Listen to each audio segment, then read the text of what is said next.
जय हिंद। नमस्कार साथियों, आप सभी लोगों का मोस्ट वेलकम है आज के इस नए क्लास में।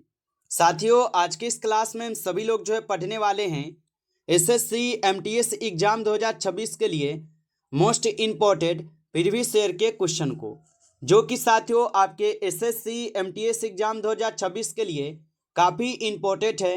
तो आप सभी लोग इस क्लास को बिल्कुल अच्छी तरीके से लास्ट तक देखिएगा और इस क्लास में दिए जाने वाले इन सभी क्वेश्चन को आप अच्छे से जरूर याद कर लीजिएगा, क्योंकि साथियों आपके एग्जाम डेट भी आ चुके हैं। 4 फरवरी से आप लोग का एग्जाम स्टार्ट हो रहा है।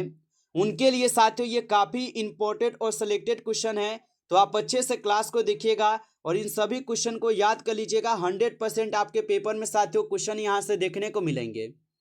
तो चलिए क्लास को स्टार्ट करते हैं। उनसे पहले यदि आप इस चैनल पर पहली बार जुड़ रहे हैं तो आप इस चैनल को सब्सक्राइब कर लीजिए और सब्सक्राइब करके साथियों आप ऑल नोटिफिकेशन को भी ऑल पे दबा लीजिएगा, जिससे कि जब भी कोई नई क्लास हो सबसे पहले क्लास का नोटिफिकेशन आपके पास पहुंच सके। तो आप इस चैनल को सब्सक्राइब कर लीजिए, साथ ही साथ आप इस क्लास को भी लाइक जरूर कर लीजिएगा। तो चलिए क्लास को स्टार्ट करते हैं और देखिएगा साथियों क्वेश्चन क्या है। साथियों क्वेश्चन है कि भारतीय संविधान में वित्तीय आपातकाल ये किस अनुच्छेद में है। चलिए साथियों बताइएगा। ये सभी क्वेश्चन आपको इंपॉर्टेंट और सिलेक्टेड क्वेश्चन करवा रहे हैं, जो आपके पेपर में साथियों 100% देखने को मिलेंगे। ये सभी प्रश्न याद रखना और बताइए कि भारतीय संविधान में वित्तीय आपातकाल किस अनुच्छेद में होगा। तो साथियों याद रखेंगे आप सभी लोग, यह हो जाएंगे अनुच्छेद 360 में। ऑप्शन सी यहाँ पे आपका सही जवाब होगा। अगला प्रश्न देखेंगे साथियों। क्वेश्चन है कि एल नीनो का प्रभाव मुख्यतः किस पर पड़ता है। चलिए बताएंगे कि एल नीनो का प्रभाव मुख्यतः किस पर पड़ता है। तो साथियों याद रखेंगे आप सभी लोग, मानसून पर पड़ता है। ऑप्शन यहाँ पे बी सही जवाब है, मानसून पर। अगला प्रश्न देखिएगा आपका। क्वेश्चन है कि मानव शरीर में यूरिया का निर्माण कहाँ होता है। चलिए बताएंगे साथियों कि मानव शरीर में यूरिया का निर्माण कहाँ पे होता है। तो मानव शरीर में यूरिया का निर्माण आपके यकृत में होते हैं। ऑप्शन बी सही जवाब है, यकृत में होते हैं, याद रखिएगा। अगला प्रश्न यहाँ पे है आपका कि अनुच्छेद 21 किससे संबंधित है। चलिए बताएंगे साथियों कि अनुच्छेद 21 ये किससे संबंधित है। तो अनुच्छेद 21 साथियों ये आपके जीवन और व्यक्तित्व की स्वतंत्रता से है। ऑप्शन सी सही जवाब है, याद रखेंगे। अगला यहाँ पे आपका प्रश्न है साथियों कि डेट्राइट किसका भाग है। चलिए बताएंगे साथियों कि डेट्राइट ये किसका भाग होगा। तो डेट्राइट साथियों ये तो न्यूरॉन का भाग है। ऑप्शन बी सही जवाब है, न्यूरॉन का भाग होगा। अगला प्रश्न देखेंगे साथियों कि भारत का रूहर ये किस नदी को कहा जाता है। बताएंगे साथियों कि भारत का रूहर किस नदी को कहा जाता है। तो भारत का जो रूहर है साथियों ये दामोदर नदी को कहते हैं। ऑप्शन ए सही जवाब है, दामोदर नदी को कहते हैं, याद रखिएगा। अगला प्रश्न है साथियों यहाँ पे कि पंचायती राज को संवैधानिक दर्जा ये किस संशोधन से मिला है। तो पंचायती राज को संवैधानिक दर्जा किस संशोधन से मिला है। तो साथियों आप याद रखेंगे 73वां संविधान संशोधन के तहत पंचायती राज को दर्जा मिला हुआ है, याद रखेंगे, जिसमें कुल आपके पंचायतों के लिए 29 विषय शामिल किए गए हैं।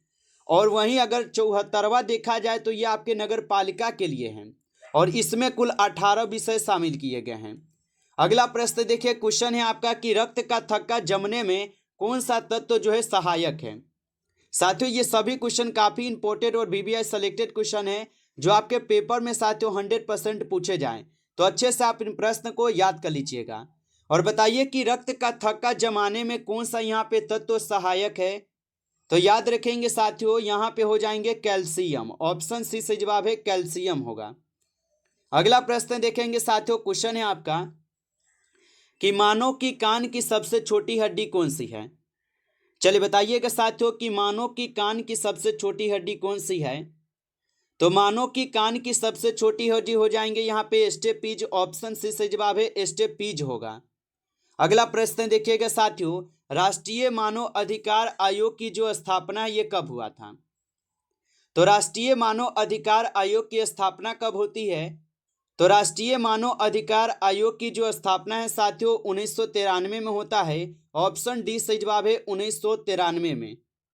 अगला प्रश्न देखेंगे साथियों, क्वेश्चन है कि सूर्य के प्रकाश को पृथ्वी तक पहुंचने में कितना समय लगता है। चलिए बताएंगे साथियों कि सूर्य के प्रकाश को पृथ्वी तक पहुंचने में कितना समय लगता है। तो साथियों याद रखेंगे आप सभी लोग, लगभग 8 मिनट लगते हैं। ऑप्शन सी सही जवाब है। अगला प्रश्न देखेंगे साथियों कि रबी की फसल बुआई कब होती है। तो रबी फसल की जो बुआई है साथियों ये कब होती है। तो रबी फसल की बुआई होती है अक्टूबर नवंबर में। ऑप्शन सी सही जवाब है, अक्टूबर नवंबर में। अगला प्रश्न देखेंगे साथियों, क्वेश्चन है आपका कि सिंधु जल संधि किन देशों के बीच हुई। चलिए साथियों आंसर लगाइए। और साथियों आप लाइक नहीं किए होंगे इस क्लास को, तो आप इस क्लास को एक बार ज़्यादा से ज़्यादा आप लाइक जरूर कर लीजिएगा। चैनल पे पहली बार जुड़ रहे हैं तो आप इस चैनल को सब्सक्राइब करके आप ऑल नोटिफिकेशन को ऑल पे दबा के आप जुड़ जाइएगा, जिससे कि जब भी कोई नई क्लास हो सबसे पहले क्लास का नोटिफिकेशन आपके पास जो है पहुंच सके। तो आप इस चैनल को सब्सक्राइब कर लीजिएगा। और यदि आपको पीडीएफ चाहिए रिवीजन के लिए तो आप कमेंट करके हमें जरूर बताइएगा। और बताइएगा साथियों कि सिंधु जल संधि किन देशों के बीच हुई थी। तो याद रखेंगे साथियों यह हुए थे आपके भारत और पाकिस्तान के बीच। ऑप्शन सी है, भारत पाकिस्तान। अगला प्रश्न देखेंगे साथियों कि पृथ्वी का सबसे घना भाग कौन सा है। चलिए बताइए कि पृथ्वी का सबसे घना भाग कौन सा होगा। तो पृथ्वी का सबसे घना भाग है आंतरिक क्रोड। ऑप्शन डी सही जवाब है, आंतरिक क्रोड होगा। अगला प्रश्न देखेंगे साथियों कि नाइट ब्लाइंडनेस किस विटामिन की कमी से होता है। बताएंगे साथियों कि नाइट ब्लाइंडनेस किस विटामिन की कमी से होता है। तो साथियों ये विटामिन ए की कमी के कारण होती है। ऑप्शन ए यहाँ पे सही जवाब है, विटामिन ए की कमी से। अगला प्रश्न देखेंगे साथियों कि संविधान की आत्मा जो है किसे कहा जाता है। बताइए साथियों संविधान की आत्मा किसे कहा जाता है। तो संविधान की आत्मा जो साथियों प्रस्तावना को कहते हैं। ऑप्शन बी सही जवाब है, याद रखेंगे। जबकि यहाँ पे देखा जाए तो अनुच्छेद 32 को डॉक्टर भीमराव अंबेडकर जी कहते हैं कि संविधान का आत्मा और हृदय है। डॉक्टर भीमराव अंबेडकर जी का कथन है ये। अगला प्रश्न देखिएगा कि कृषि का जनक किसे कहा जाता है। बताइए साथियों कि कृषि का जनक किसे कहा जाता है। तो कृषि का जो जनक है साथियों यहाँ पे आप लोग बताएंगे एम.एस. स्वामीनाथन को कहते हैं। ऑप्शन ए सही जवाब है, याद रखेंगे। अगला प्रश्न देखिएगा कि ओजोन छिद्र सर्वाधिक कहाँ पाया जाता है। चलिए बताएंगे साथियों कि ओजोन छिद्र का सर्वाधिक कहाँ पे पाया जाता है। तो ओजोन छिद्र जो साथियों ये सर्वाधिक पाए जाते हैं आपके अंटार्कटिका में। ऑप्शन यहाँ पे बी सही जवाब है, अंटार्कटिका में होगा। अगला प्रश्न देखिएगा कि राज्यसभा का जो अस्थायी सदन होने का कारण है। चलिए बताइए कि राज्यसभा का अस्थायी सदन होने का कारण क्या होगा। तो राज्यसभा का अस्थायी सदन होने का कारण होगा क्योंकि राज्यसभा कभी भी भंग नहीं होती है, इसीलिए। ऑप्शन ए सही जवाब है, याद रखेंगे राज्यसभा कभी भी भंग नहीं होती है। अगला प्रश्न देखिएगा कि हीमोफीलिया किससे संबंधित रोग है। चलिए बताएंगे साथियों कि हीमोफीलिया किससे संबंधित रोग होगा। तो हीमोफीलिया जो साथियों ये रक्त से संबंधित रोग है। ऑप्शन बी सही जवाब है, रक्त से होगा। अगला प्रश्न देखेंगे भारत का सबसे लंबा रेलवे प्लेटफॉर्म कहाँ है। चलिए बताएंगे साथियों कि भारत का सबसे बड़ा रेलवे प्लेटफॉर्म कहाँ पे होगा। तो भारत का सबसे लंबा रेलवे प्लेटफॉर्म देखा जाए साथियों तो ये हो जाएंगे गोरखपुर में। ऑप्शन बी सही जवाब है, गोरखपुर में होगा। अगला प्रश्न देखेंगे साथियों, क्वेश्चन है कि सौर मंडल की आयु लगभग कितनी है। तो सौर मंडल की जो आयु है साथियों ये लगभग हो जाएंगे 4.6 अरब वर्ष। ऑप्शन सी सही जवाब है, 4.6 अरब वर्ष होगा। अगला प्रश्न देखिएगा साथियों यहाँ पे क्वेश्चन है आपका हरित क्रांति का जो है ना मुख्य उद्देश्य क्या था। चलिए बताइएगा साथियों कि हरित क्रांति का मुख्य उद्देश्य क्या था। तो हरित क्रांति का मुख्य उद्देश्य था खाद्य उत्पादन वृद्धि। ऑप्शन बी सही जवाब है, खाद्य उत्पादन वृद्धि होगा। अगला प्रश्न देखेंगे साथियों, क्वेश्चन है कि लोक अदालत जो है ये किस अनुच्छेद से संबंधित है। चलिए बताइएगा साथियों कि लोक अदालत किस अनुच्छेद से संबंधित है। तो लोक अदालत जो है साथियों ये अनुच्छेद ए से संबंधित है। ऑप्शन बी सही जवाब है, अनुच्छेद ए से संबंधित है। अगला प्रश्न देखेंगे साथियों कि ब्लैक बॉक्स का उपयोग कहाँ होता है। चलिए बताएंगे साथियों कि ब्लैक बॉक्स का उपयोग कहाँ पे होता है। तो हवाई जहाज में जो है साथियों ब्लैक बॉक्स का उपयोग होता है। ऑप्शन सी सही जवाब है। अगला प्रश्न देखेंगे, भारत का सबसे बड़ा कॉफी उत्पादक राज्य कौन सा है।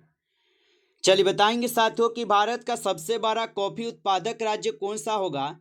तो कर्नाटक जो है साथियों ये भारत का सबसे बड़ा कॉफी उत्पादक राज्य है। ऑप्शन सी सही जवाब है, याद रखेंगे। अगला प्रश्न है साथियों कि मानव शरीर का तापमान सामान्यतः कितना होता है। चलिए बताएंगे साथियों कि मानव शरीर का तापमान सामान्यतः कितना होता है।